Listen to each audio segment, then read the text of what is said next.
It seems like it's been years since the runway has mattered on Drag Race. Unless we're talking about a design challenge, the runway is just an afterthought. But even though it might feel like that, there are still times when the runway has come into effect. And that's what today's video is all about.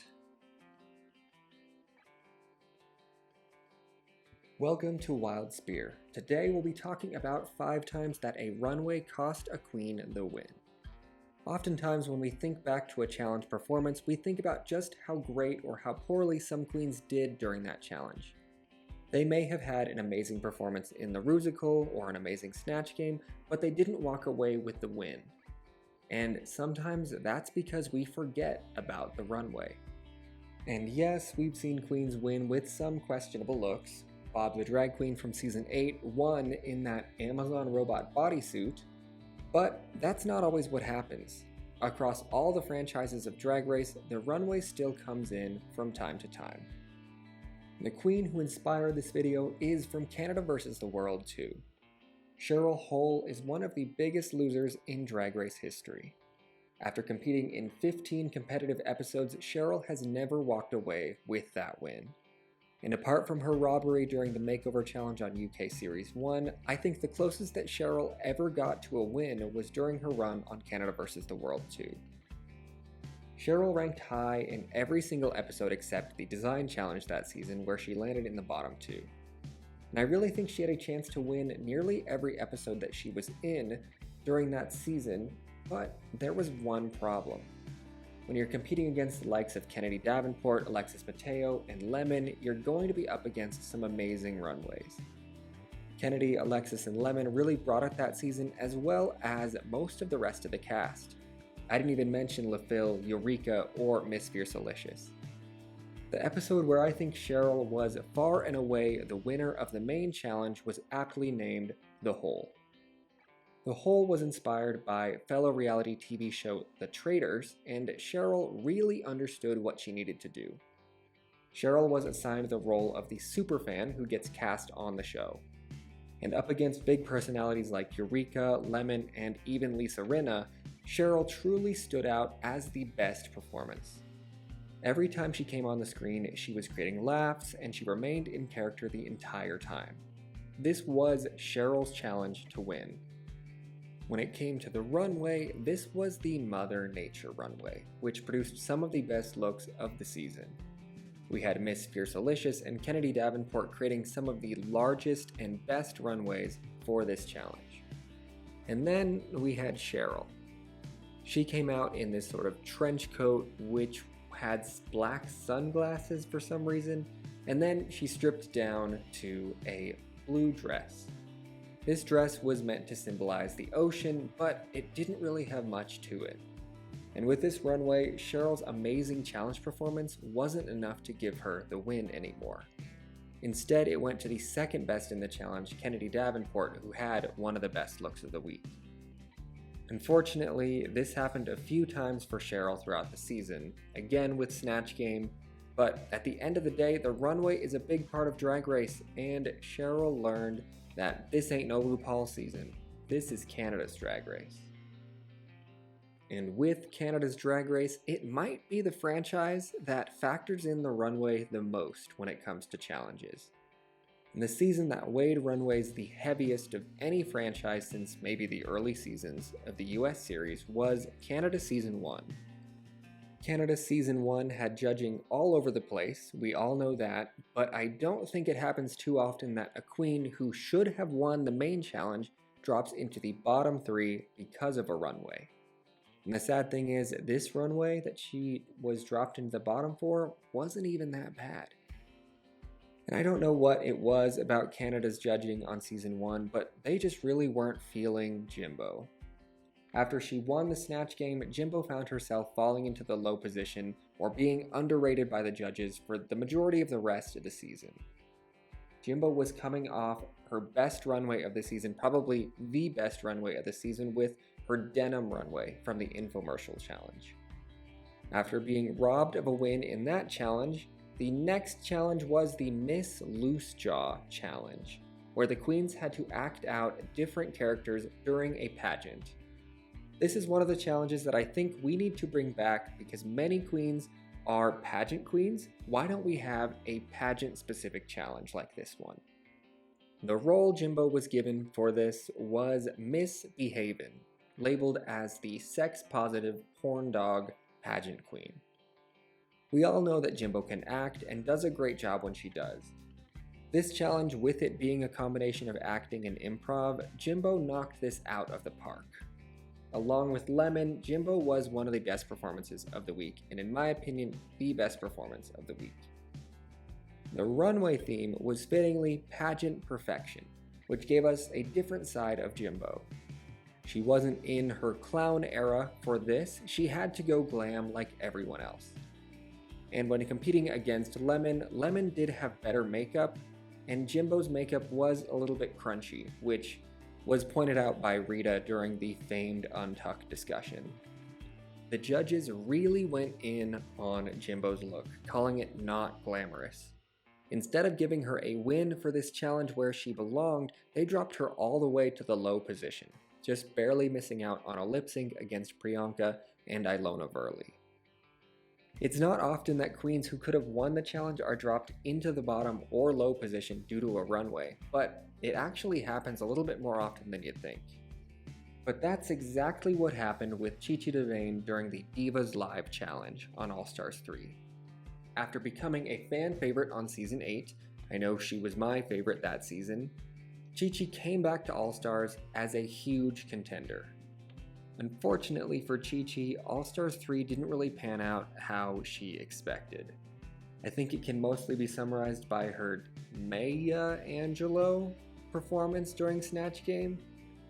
However, in spite of all of these missteps, she did have one winning performance, and that was during the Divas Live challenge. For Divas Live, the queens had to impersonate a famed gay icon female singer.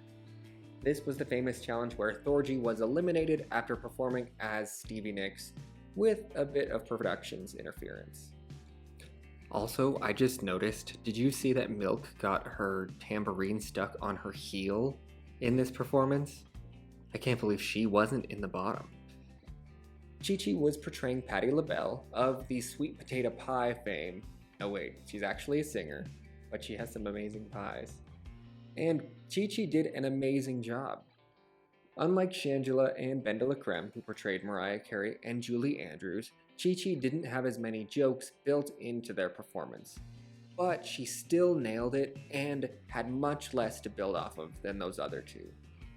When I watched this, it was obvious that Ben de la Creme would be in the top, but I really thought Chi Chi had a chance of being that other spot.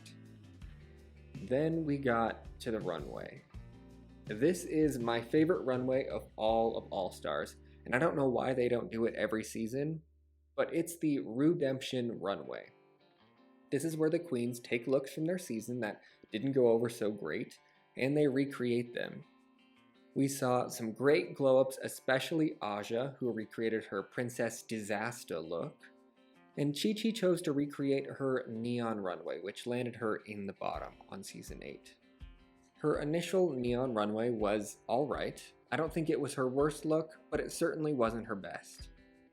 But her glow-up on All Stars 3 might have even been worse.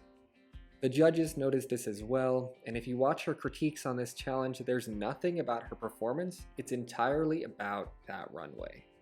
Her runway was so bad that the judges dropped her all the way from potentially being one of the winners of that challenge to landing in the bottom 2. If it weren't for Shangela sending Thorgy home, we would have lost Chi Chi right here. And if Chi Chi had had a better runway, she may have made it further in the season. I imagine if she has a win here, she may have lasted a bit longer and even made it to that final jury twist.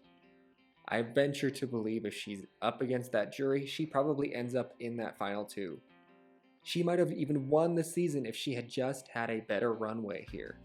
At least that's what happens in my French vanilla fantasy.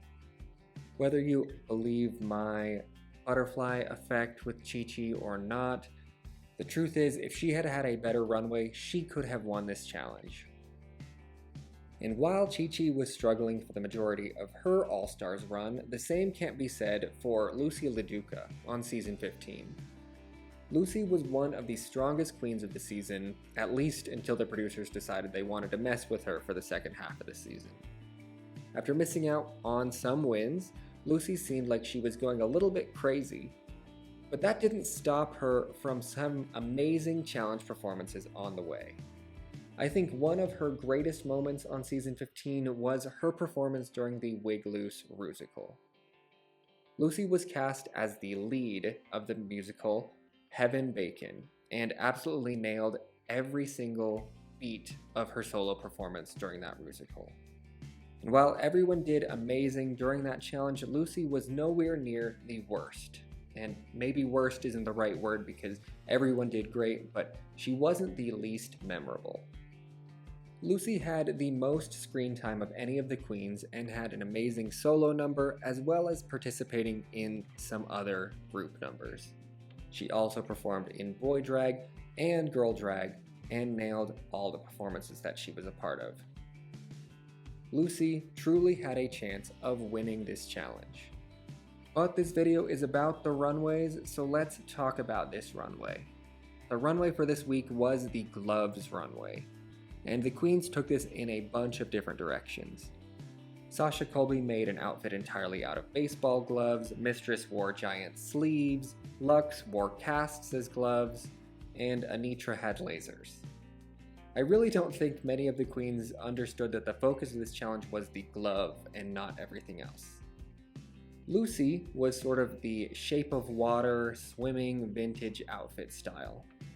It probably was, however, the worst look of the week. It didn't flatter her body, and the gloves were not the focal point of the outfit. Even though Lucy was one of the strongest performances in the Rusical, her runway was enough to push her into the bottom two. It also probably didn't help that Luxe really went in on her during the Who Should Go Home and Why question from RuPaul, but the runway was also a factor.